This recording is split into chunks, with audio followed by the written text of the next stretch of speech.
You're listening to What It's Like with Luce, a podcast highlighting ordinary people doing extraordinary things. I'm your host, Lucy Norris, and on today's episode, I'm sitting down with performance coach to Formula One driver Daniel Ricciardo and online fitness trainer. Growing up in Perth, Australia, it hasn't always been a straight road for this week's guest. Finishing high school, he decided to follow his creative interests first and ended up working a 9-to-5 in civil structural engineering. A few years in, he realised something just wasn't right.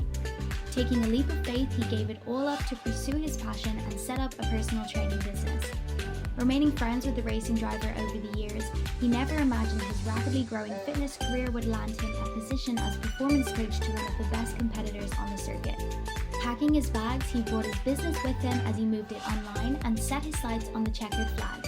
To tell his story, here's what it's like to be Michael Italiano.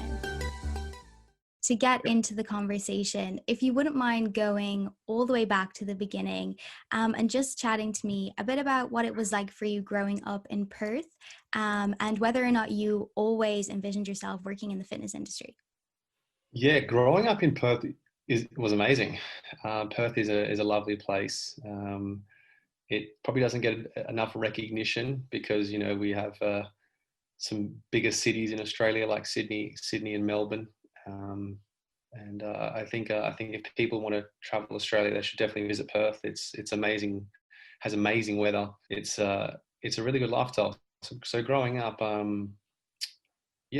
guess when I left school, I kind of didn't really know what I wanted to do. I was still trying to figure it out, and I was always quite creative, and I loved I guess doing art. So I loved drawing. I loved creating things. So I actually started in a way I started doing like civil and structural design work. So it's not exciting stuff, but I started studying civil and structural engineering, and there is a massive creative side to that side, and I kind of had an office job, 9-to-5 office job back in Perth. Did that for about 7 years since when I left school, and yeah. So I was quite comfortable doing that. I was enjoying myself, and I guess the last couple of years got a bit tough because there was I guess the economy went through a bit in 2008 with the financial crisis, and I got made redundant, and it was my industry was very unstable, and it kind of I guess it disgruntled me a bit, and I wasn't too sure if this was probably the best thing for me. Funnily enough, I actually read a book which kind of kickstarted my my thought process and my journey. I read a book by Robert Kiyosaki called Rich Dad, Poor Dad. Oh, yeah. I purely read it from a financial perspective, but I actually got quite a lot of life lessons out of it. And after reading that book, I kind of decided, no, look, I'm going to be true to myself and follow my passion. And my passion was sport. It was health and fitness. I was competing in sport since the age of, I think, 5. So, we're talking, I think I was 24, 25 at the time when I made the change. So sport and competition was a big part of my life growing up. So I made the move, and it was a daunting move. I was terrified. I had this stable job, stable income, and then I decided to create my own, I guess, personal training business, which, I had no clients. I had to start from zero, from scratch, and didn't really have a clue how to build my business. It's something I'd never gone through. I came out of school, and high school, I should say, which is the Australian term, and just went straight into the workforce. So I didn't. I was kind of just learning as we go, and what I learned was when you're passionate about something, you choose to work hard. It doesn't feel like a chore. It's something you just enjoy. So I worked really hard and built up a business there in Perth. And to answer your last bit of that question, no, my endeavours or my passion was never to make it in Formula One. That wasn't even on the radar. I just wanted to ensure that I was building my business back in Perth and just make sure that I was enjoying myself, because I made a move for a reason, right? I made it because I wanted to be happy, and I was happy. Formula One opportunity came by chance, came by luck. You can call it what you want, but I'm a big believer that you create your own luck, so that opportunity wouldn't have come around if I didn't make that big transition. Yeah, well, props to you, first of all, for, I suppose, realizing that you weren't happy in what you're doing and actually having the balls to make the jump, because a lot of people wouldn't. And yeah, Yeah. I'm sure, I'm sure it was really scary in the beginning because you worked so hard to start building a career in something else. But before we jump into the Formula One stuff, how do you think you were able to build that client base? And what was that experience like trying to establish yourself in an industry like that? Yeah, I guess starting out, I was quite fortunate because I partnered with a gym, so the gym kind of handed me, I guess, like 5 clients, I think, initially, and kind of that kind of helped me like build my confidence, understand what I need to do as a coach. Um, funny enough, I didn't really. I guess I had no negative thoughts about it. I didn't, obviously it was a scary transition, but once I was actually in the thick of things, I wasn't having negative thoughts of, oh, what happens if this fails, or what happens if I just can't get any more clients. I completely blurred out those negative thoughts, and I thought, look, I know I can be good at this, because I love this. I love coaching people. I love getting the best out of people. I love helping people achieve their goals.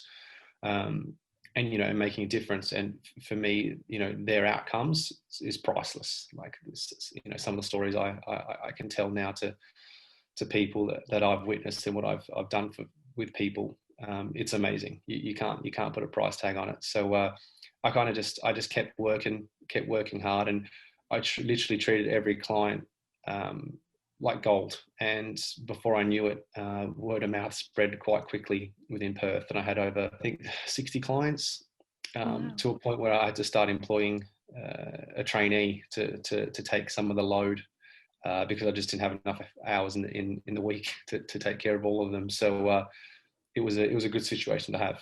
Yeah, for sure. And I suppose when the Formula One opportunity came up, aside from how it came up, how did you feel about leaving what you just worked so hard to build behind to, because I know it's still fitness training and that kind of thing, but it's, for want of a better phrase, putting all your eggs in one basket with one person as opposed to getting that reward from helping 60 plus people, as you said.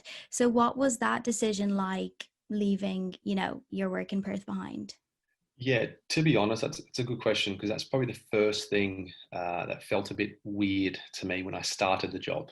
Um, I was coaching so many people, and all of a sudden, my sole responsibility is one person. And I'll be honest, there was times, when I first started out, where I had all this spare time, and I was like, am I doing something wrong here? Like, because I was so used to just being go, go, go, and calling clients, training people, like, coaching, 10 to 12 sessions a day. It was crazy. I'd literally start at 6 a.m. and I wouldn't finish till 9 p.m. I was doing insane hours, but no one forced me to do that. That was my choice. So yeah, so transitioning to one person, it did feel weird. You probably do 3 hours with them one day, and then the other kind of like 7-8 hours, you're kind of like, oh, what do I do now? But it was just kind of just getting the hang of it. And yeah, I won't lie, I missed it a lot in the first 2 years, which is kind of why I'm doing I'm doing online stuff now, because I do miss helping, just helping everyone, really. So, and don't get me wrong, I love helping Daniel, but I see in the world today, with such a big online presence, and I feel like, by me sharing that, it can only good can come from it. Yeah, definitely. And so okay, so first of all, I guess, how did the opportunity come up with Formula One? And how did you end up with Daniel? I'm not sure, were you guys friends before, or how did that come about? Yeah, we met through mutual friends at a young age, at like, I think we were like 12 years old.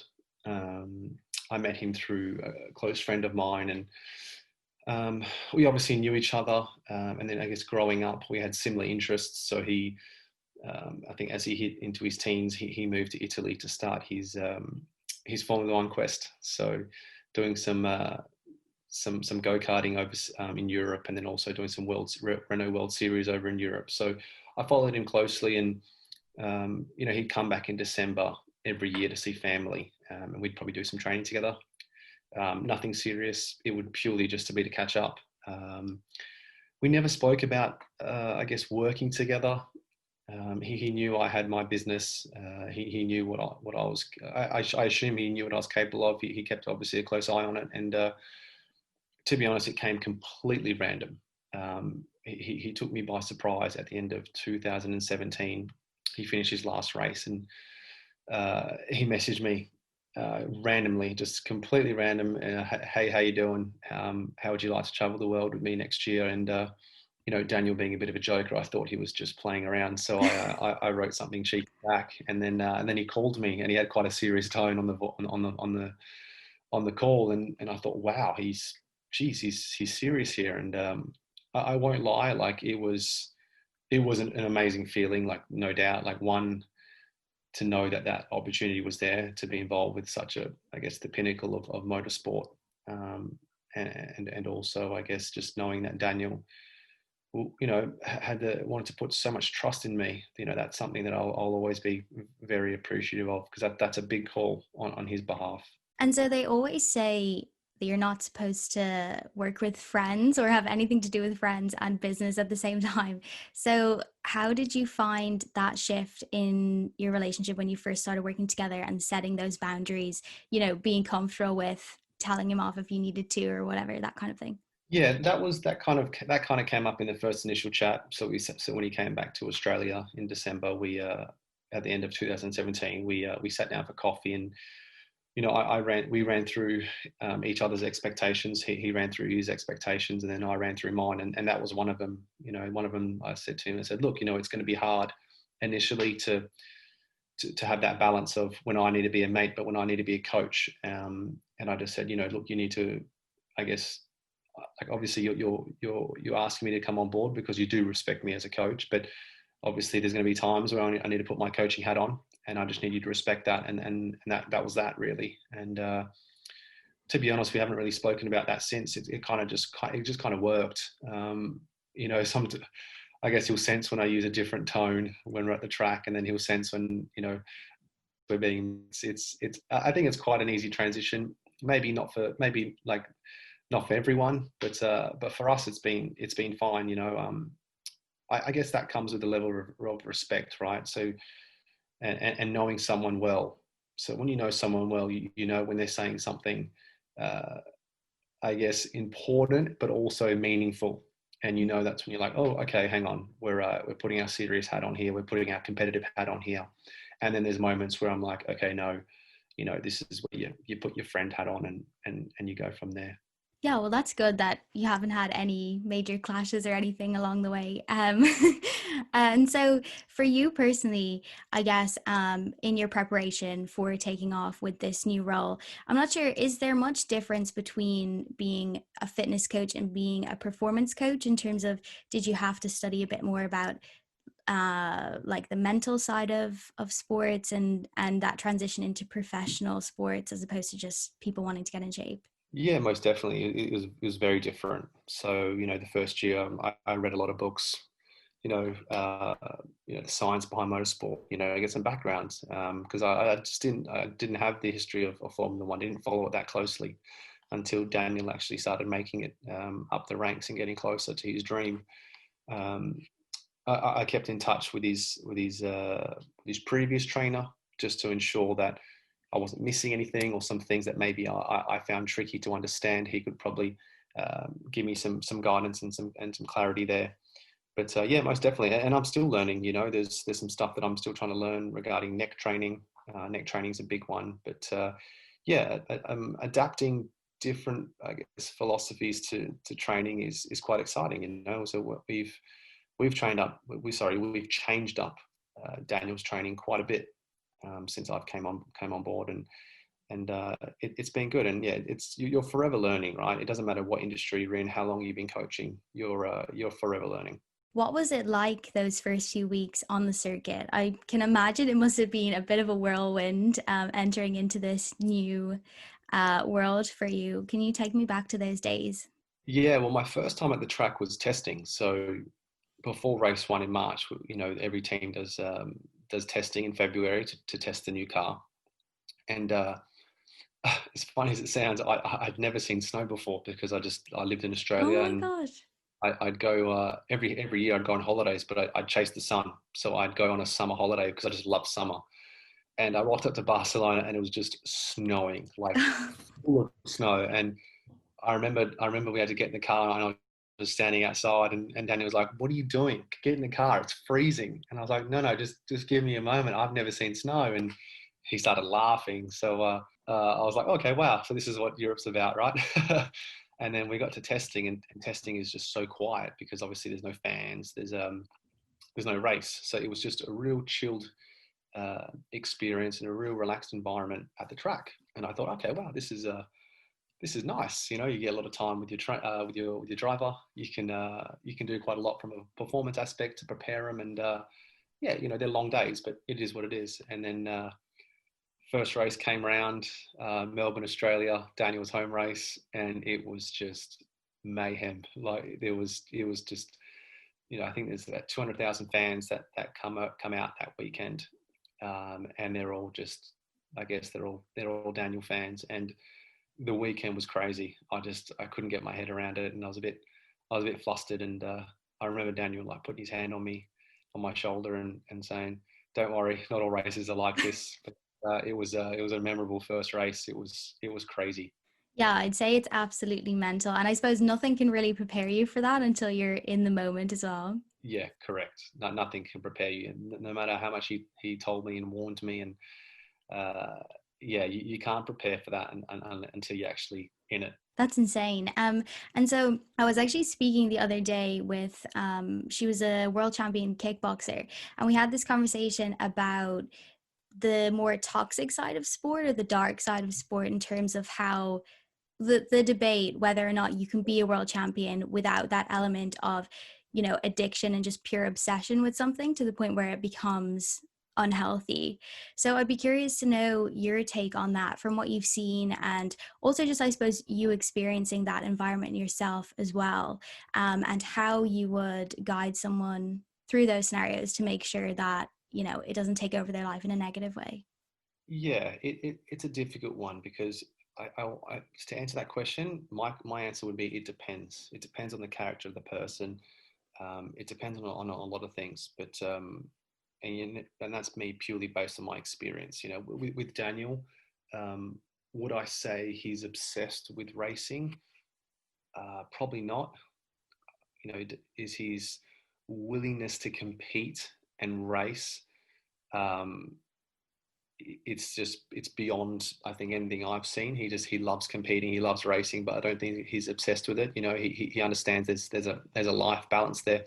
He understands that you need to have, it's important to have your own hobbies outside of the track, to keep that work life balance. Work life balance just it doesn't just the work life. Everyone talks about work life balance. From a 9 to 5 job, but it also makes a big difference when you're a professional because this is their job. They're doing it probably longer than 9 to 5 every day. Every training session, every day he wakes up, there's something to do in order to prepare for next year or the next race. So um, we have our hobbies, we have our, I guess, lifestyle choices that we make that suits Daniel's character and suits the way he goes about racing. Um, However, I know I see some drivers out there that are just completely obsessed with racing. So like after the race, they'll go back to their house and they'll do sim racing and they'll sim race until the next race. Where I know Daniel's just not like that. Daniel needs time away from the track to get his mind right and get his mental focus right. And do you ever feel pressure yourself, I suppose, to always be in optimum shape, and like setting that example for people because, you're trying to sell them that you can change their life. So do you feel pressure to always be a certain way yourself? Yeah, I'm a big believer that you have to practice what you preach. So I, I do obviously train quite a bit, but I train because I enjoy it. I don't feel the pressure to, you know, to be in shape or having to lift X amount of weights or do something that I assign Daniel to do. I don't feel the pressure of that. It's purely because I want to do it. I don't program anything to Daniel that I know I can't do. So, and that's pretty much just my coaching rule. I wouldn't get anyone to do something that I know I haven't done in the past or cannot do, because if I can't relate, how can I coach it? So, no, I don't feel the pressure. Yes, I'd love to. Yes, I want to be a role model. I think as a good coach, you want to be a good role model. But I think that comes naturally from good lifestyle habits. So I practice good lifestyle habits, and I think with that becomes, being in shape, being in good mental health, being in good physical health, and being a good role model. And I suppose leading on from that, something that I definitely struggle with myself, and I'm sure a lot of people this year especially have found difficult at times, is motivation. So I suppose, what are your key tips for keeping yourself and then also your clients motivated when, they're just feeling like they can't be bothered to do it?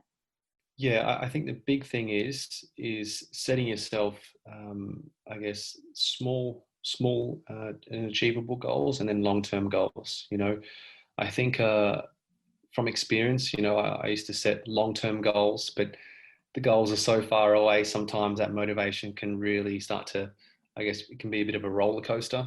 So having those small incremental goals, I think, is very important. And also, like, having a purpose, like why are you doing it? There's so many people that will come to me and say, oh, look, I want to put on 5 kilos of muscle, or I want to lose 10 kilos, and drop some pounds. But the real reason is, like, why do you want to do that? There has to be something deep inside you, a deep desire as to why you want to do that. And I think once you get that out of them, and once they actually understand why they're doing it on a deeper level, I think that stems as the main motivating barrier to just to get up and start. So yeah, as you said before, you've moved online. Pretty much the whole world's moved online this year. But I suppose what I kind of thought about it sometimes with online coaching, do you feel that it can be a little bit less effective than being in person, or how's that experience been like for you? Yeah, I'd say that depends on the person, but yes, you're not going to get the same, I guess, deep connection as what you would if you're one-on-one with a coach. No doubt. I think that's quite obvious. However, I also think there's a bunch of benefits from online training. There's a ton of information that people can, I guess, can have on a single platform that can really just get them going. So yeah, I totally agree. I think from a relationship perspective, from coach to client, yeah, it's going to be, you can't match a one-on-one coaching, but I also think there's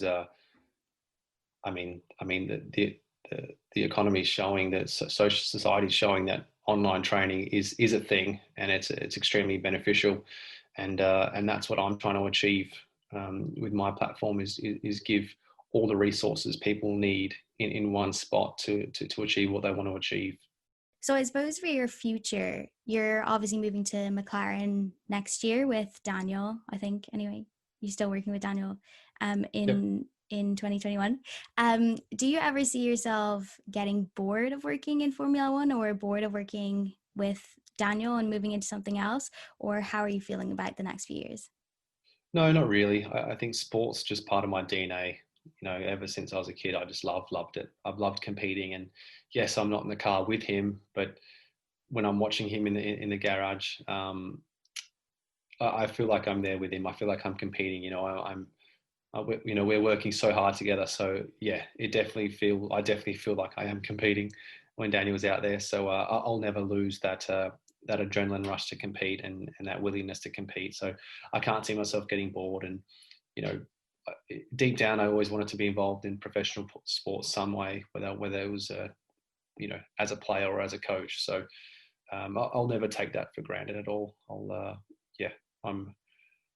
probably stick at it for a while. Yeah.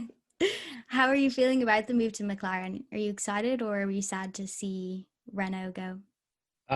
Yeah, I mean, look, to be honest, I haven't really thought about it because the season was so busy, and you only focus on the next race ahead. So it was all about Renault this year, and yeah, I guess I mean only been 3 days since the seasons, and so to be honest, I haven't really thought about it. Yes, it's extremely sad to leave Renault. I made a lot of friends there. We created some very, very memorable moments there. It's part of Renault's history.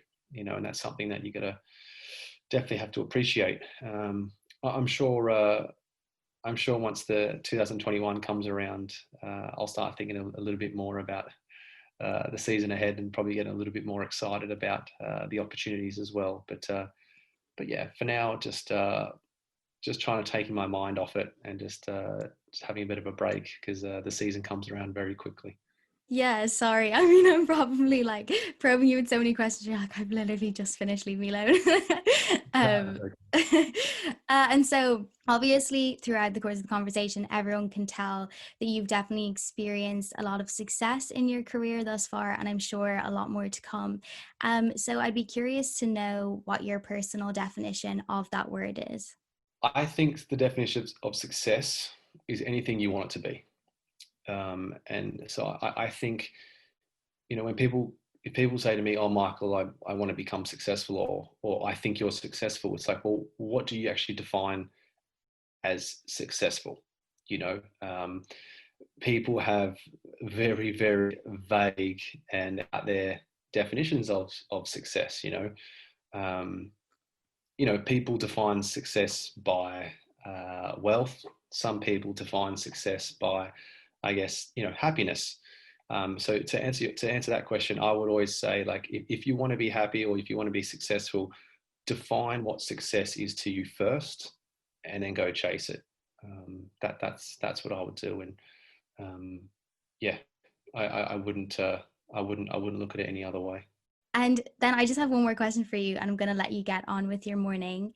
If I put your Sure. 10-year-old self in front of you now, having been through everything you've been through thus far with your career and life in general, what's the biggest piece of advice you'd give the 10-year-old self moving forward? I'd say don't be afraid. I think there's too many people that are afraid of change and afraid of jumping out of their comfort zone. So I'd say don't be afraid. There's so many things I wanted to do as a kid, and which I did. Don't get me wrong. I don't regret anything. I think my path took its path for a reason, and I learned so much. But if I had to tell my 10-year-old self something, I'd say don't be afraid. Just do what comes, what pops up in that head of yours, and just roll with it, and the rest will take care of itself. Yeah, for sure. I think so much comes from stepping outside your comfort zone, which you did, and look where you are now, which is pretty cool. Yeah. Thank you so much for joining me this morning. I really appreciate it. And yeah, it was really great chatting to you. No worries. Pleasure, Lucy. Thank you so much for listening, and as always, please rate, share, and leave a comment if you like what you hear. And don't forget to follow @WhatIt'sLikePod on Instagram and Facebook. To find out more about Michael and his programs, visit the links provided in the show notes. I'll be back soon with more inspiring stories, but for now, this has been What It's Like with Loops.